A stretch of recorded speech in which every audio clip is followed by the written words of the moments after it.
Hey everybody, Engineering Heels back with a walking review. This is of a Giuseppe Zanotti pair of heels that's one of my favorites, and they have the best name on the planet, E20351. I don't know why Giuseppe Zanotti chooses to name a lot of their shoes like that instead of with a name. They should have just named these a girl name, but whatever, or anything. So it makes it really hard to search for and find these. So we had seen these a few years ago. I believe they're from 2012, and had searched and finally did find them for a good deal on either Amazon or eBay. So really cool shoe, definitely an interesting model and something that you don't see people doing all that much anymore, which is a super extreme heel. They are touted as being 7 inches, although I don't think that they actually are. I think that they're probably more in the 6-inch, 160 millimeter range. But the fun thing about these is that while they do have a platform, their pitch is kind of insane. And I'm all about extreme pitch shoes. I think they look super hot on the foot. So these do have quite a big platform, but since the heel is so big, you really do get a nice angle of the foot there. Another thing that I really like about these is that they have a calf platform and heel, and then a patent leather upper, which I think is really neat. And they've got kind of a cross strap similar to what I was showing the other day on the Choka, but in kind of a different, more minimal design, which I really like. So you can kind of see that here. Kind of the same cross strap design, but it's a lot more minimal as far as the buckle goes.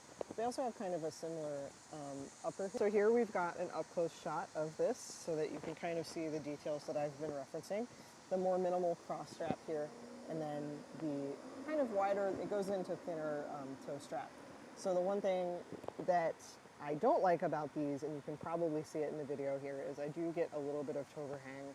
A lot of that is more of a function of just the foot being pushed so forward because of the pitch, but also the actual footbed is extremely narrow. And I don't have wide feet by any means, but my toe, it just does hang off here a little bit. So as far as comfort goes, that is a little bit annoying because eventually it will kind of hurt your toe a little bit. So for what these are, they are a pretty comfortable shoe.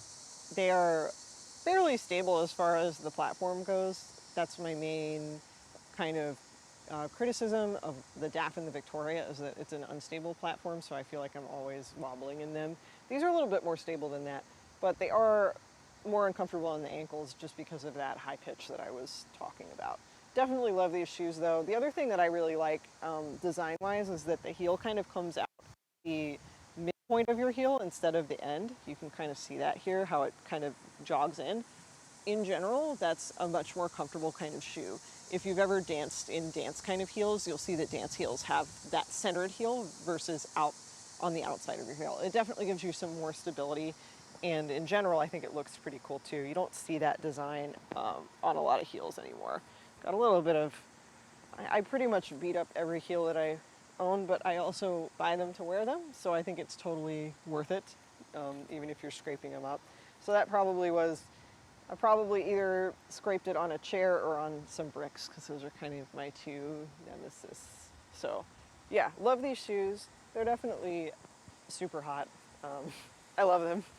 I get a lot of good comments on Instagram and Patreon on these, so I figured everybody would like to see them in video format, and it's always fun to talk about them on the fly because I feel like I can kind of show them off on my feet versus just holding them, and that's probably what everybody likes to see more anyway. So yeah, definitely love these shoes.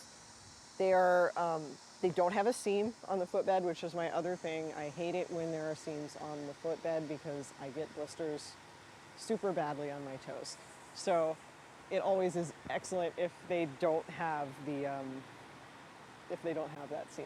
There's a lot of cars going by right now and I always feel super awkward because I'm sure people look, and I never know whether I should just look at them and be like, hey, or just like ignore it. So sorry if I'm being awkward right now. But yeah, love these shoes. They are just a gorgeous model. Wish that they would name them a better name, and I wish that they would come out with them again. They do have a light nude pair that I've kind of been lusting after. For me, it's hard to find a nude that actually matches my skin tone since I am so fair, and it is kind of a pinkish nude, and that's really what looks the best on me. So if anybody ever sees those in a 39, let me know, because I would definitely like them. So yeah, hope you enjoyed. want to take the time at the end, like I always do, to thank all of my patrons over on Patreon. Thank you guys. We are filming this with a new lens that we just got yesterday, thanks to your support. So hopefully it's looking better. It should focus better too, so that's awesome. And if you have not already supported me on Patreon, I definitely suggest that you check it out. We do a lot of fun things over there, as I almost fall down. It's all real here. Sometimes I get unbalanced. So we do a lot of fun things over on Patreon. If you haven't checked it out, please do. If you don't, check me out on Engineering and Heels on Instagram, do that. Subscribe here on YouTube, and thank you. Hope everybody has a good day, and I hope you enjoyed my review of the Giuseppe Zanotti E20351.